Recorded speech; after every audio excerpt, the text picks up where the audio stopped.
Welcome to our channel, ladies and gentlemen. Something is happening in this country that we must change, and we must be very deliberate about the change that we want. They say that you cannot change the world, but you can change yourself and influence others. In the recent past, I have realized that there are organized goons that are sent in meetings that are organized by their opponents. And when they go there, they mercilessly break those meetings. And by the end of that mayhem, there is untold suffering, women, children, and youths who subject themselves to be used. Now, what happened in Matungu is something that we must condemn in the strongest terms possible. And the leaders who are involved surely must be called to book. Because I have seen those videos and the pictures, and I can only conclude that this was planned. The governor of Kakamega, Fernandez Baraza, and the former sports minister, Rashid Echesa, are a disgrace to the Luya community. Because I'm looking at these videos when Echesa is the first one who attended the burial of the former chief Mzee Udongo. And then Fernandez Baraza came later. Then violence erupted.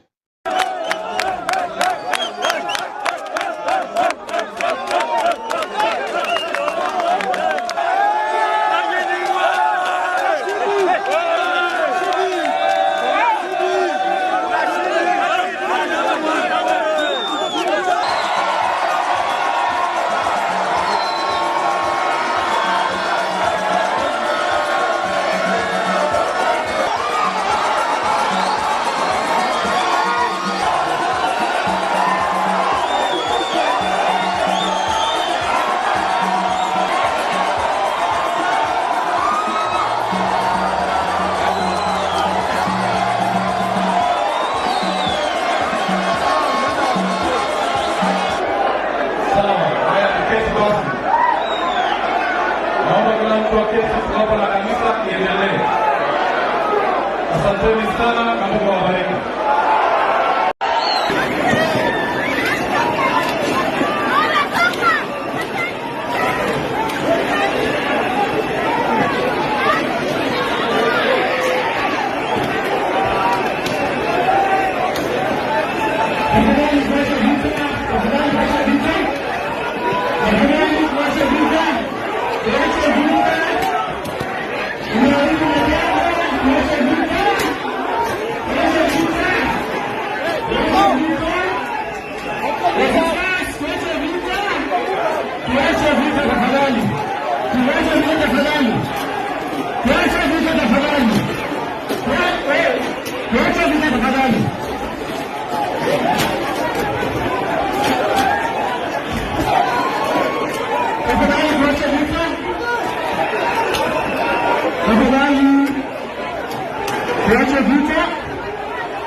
Tuache vita tafadhali, tuache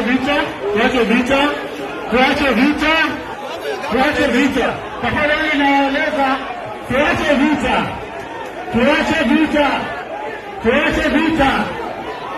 Kuna wakati hapa, tuache vita, hatujua,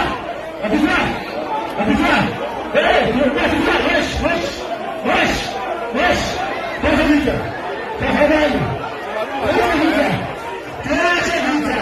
tuache vita. Tunatetea hivi, lakini tuache vita. Tafadhali tuache vita.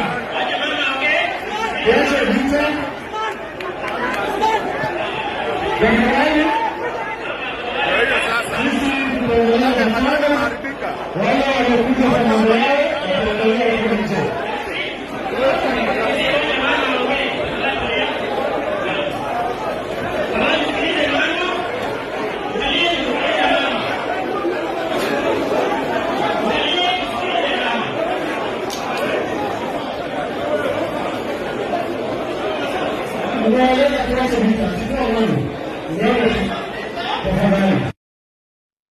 Now you look at those scenes, you will realize that those youths are merciless.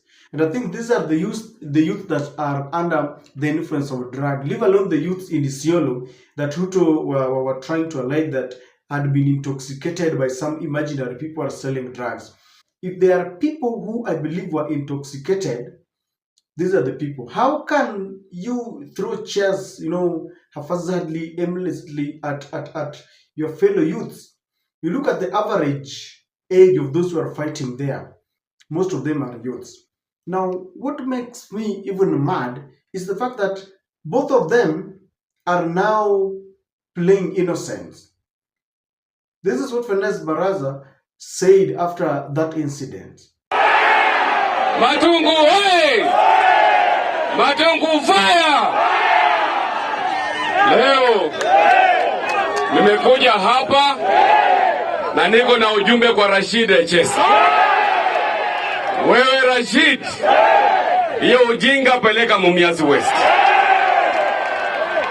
Tunajua Rashid alihaya 600 youth kuja hapa, ndo wamelipwa pesa kuja kuharibu matanga ya mzee Agustin Odongo. Tunasema Rashid riswa, Matungu hey! Mimi naambia watu wa Mumias West, yule jamaa anaitwa Rashid, mwaka wa 2027 wape nyumba. Wewe uweze kuja hapa Matungu kuleta fujo hapa Matungu. Matungu tulikuwa na matanga kubwa sana hapa. Unaitwa nani? Mimi naitwa Felix Amutala. Kutoka wapi? Kutoka Shinyalu. Umepatikanaje huku? Tuliambiwa na Gavana Barasa tukuja tumprotect huko kuna matanga. Mlikuja watu wangapi hapa? Kuja Probox 6. Probox 6. Na hizi visu umepatikanaje nazo? Tuliambiwa kila mtu apepe kisu. Na hizi visu sio umedunga nazo watu wangapi? Watu wawili, lakini naomba watu wa Mumias wanisamehe. As he was claiming innocence, this young man was caught with the 2 knives, very sharp knives. I can't show them because of the restrictions on YouTube. But you can listen to his voice, confessing that he was sent by Baraza. And how many they were in 6 Probox. How many people can fit into a Probox? Because I know there were so many, if whatever he's saying is true, including the boot, that there were 6 Probox. Approximately how many people could that be? So many of them caught with the 2 knives, and people were really injured. Now this is what Echesa was saying, that the late Odongo deserved respectful send-off with decorum and majesty from his family, friends, and the community. I am therefore condemning Governor Baraza for his heinous act and call upon the security personnel to investigate this matter. That is Fernandez Baraza. That is Rashid Echesa. Now, Fernandez Baraza, on his part, after making that speech, he also went on social media and is saying, I condemn the violence that occurred today in Matungu during the Agustino Odongo's funeral. As a senior chief and director of Mumias Outgrowers Company, he deserved a dignified send-off, not the chaos caused by Rashid Echesa. May him rest in peace. So, Echesa is blaming Fernandez Baraza. Fernandez Baraza is blaming Echesa. So, what can we conclude? I'm not an investigative officer, but you can easily conclude that these 2 leaders had planned. Each of them had youths. If you look at the youths, how they received Echesa, those people did not come to mourn the late Mzee Agustino Odongo. And of course, Agustino was a politician. Those who live along the sugar belt, you know how the sugar politics is hated sometimes. It is just like the normal politics that we play. It's full of competition. So Agustino was a politician. No wonder the politicians were there.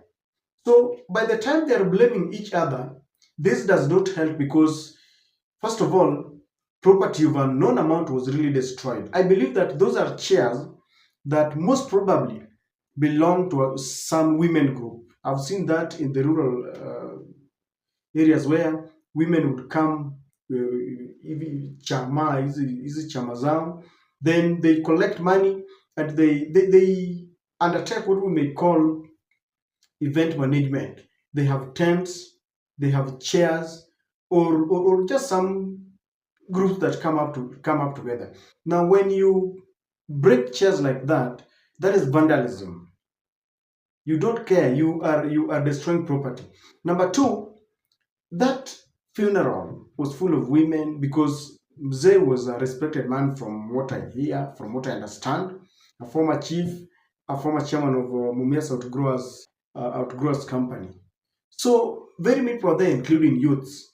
And then you organize goons and they throw chairs, people were really injured.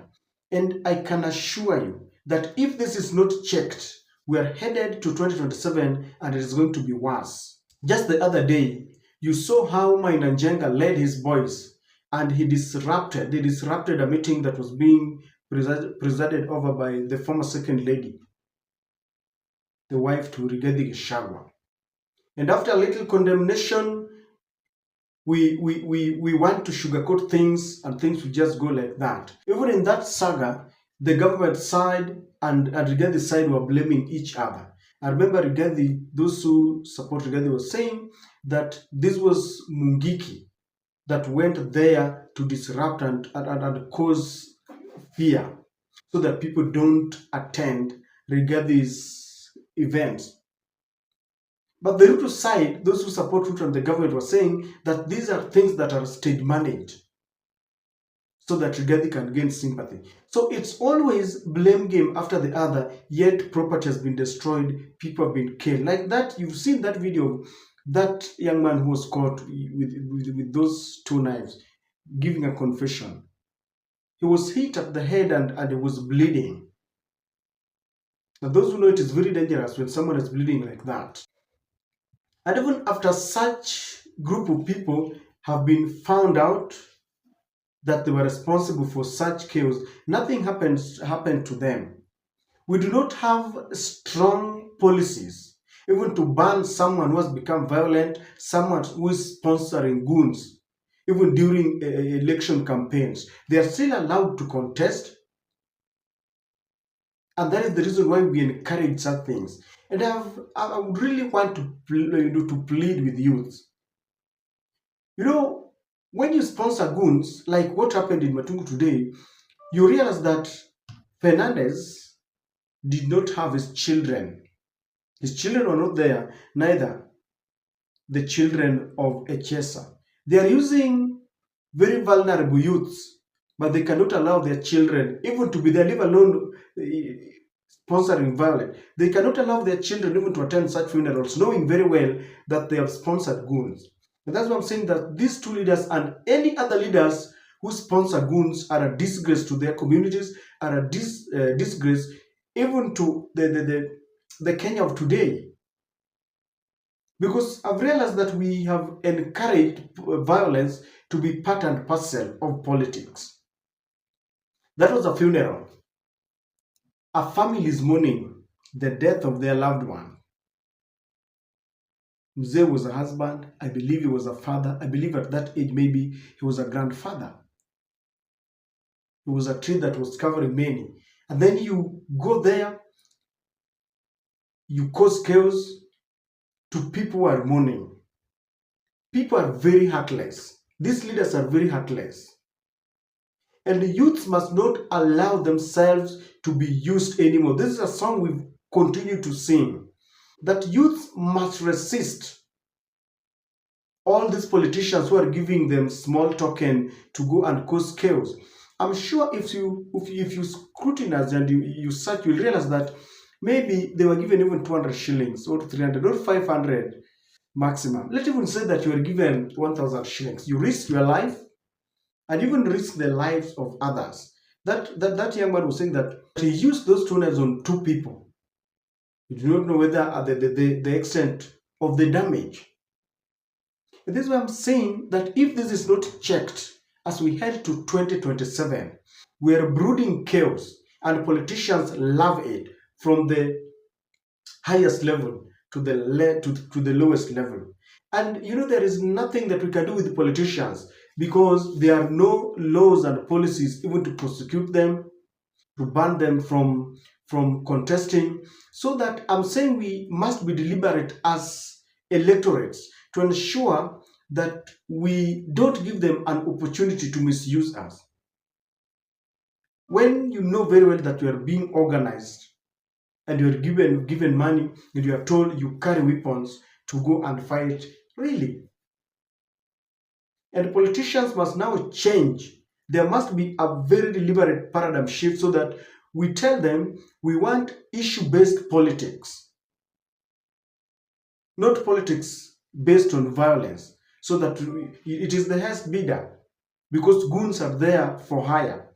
These youths are intoxicated and given some small money. Whoever comes with the highest amount will always buy them. Kenyans, we always ignore warning signs.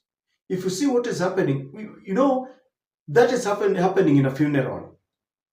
What will happen as we head 2027? What will happen? What exactly will happen? Because I believe that maybe Fernandez and Echeza are maybe rivals. Maybe Echeza is even planning to contest for the gubernatorial position there, or is supporting a camp that is an arch rival and a political nemesis to Governor Fernandez Baraza. Ever since violence started in this country, there's nothing much that happens. And let me tell you, when those youths are finally caught, the politicians will use their influence and their freedom will be bought, maybe from the local chiefs camps and police cells. But when push comes to shove, they are always abandoned to sweat it out for themselves. Because after all, they had been given money, they had been bought. Ladies and gentlemen, we must ensure as electorates that we don't perpetuate this kind of attitude towards 2027, because we are sitting on a bloodbath. It will be very bad. It is something that we will live to regret. Just look around and you'll realize that it reminds me of a book that I once read, Najisikia Kuwa Tena. That was the title of that book. People are smelling blood and they're baying for each other's blood. And let us unite together in condemning such things, because those who are there are someone's children just like you. I am very sick and tired of youths who decide to subject themselves to violence just because of a small token. And these politicians, instead, like Fernandez Baraza has got big officials to fry. He should work for the people.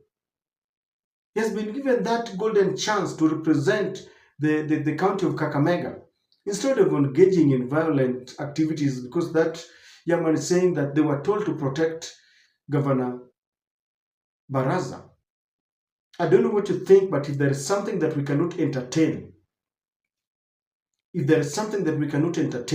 whether it is coming from ODM, Jubilee, Wiper, UDA, name all the Ford Kenya, Amani National Congress, name all the parties, even from an independent candidate, this is unacceptable, and this is something that we cannot accept. We are sitting on a time bomb. This must stop, because if we go this way up to 2027, the way things are becoming tight, even at the ward level, the county assembly level, those seats have become so competitive. And the funniest thing is that the wash horse is now controlling our politics of violence and weapons. Ladies and gentlemen, these are the worst scenes that we can even witness.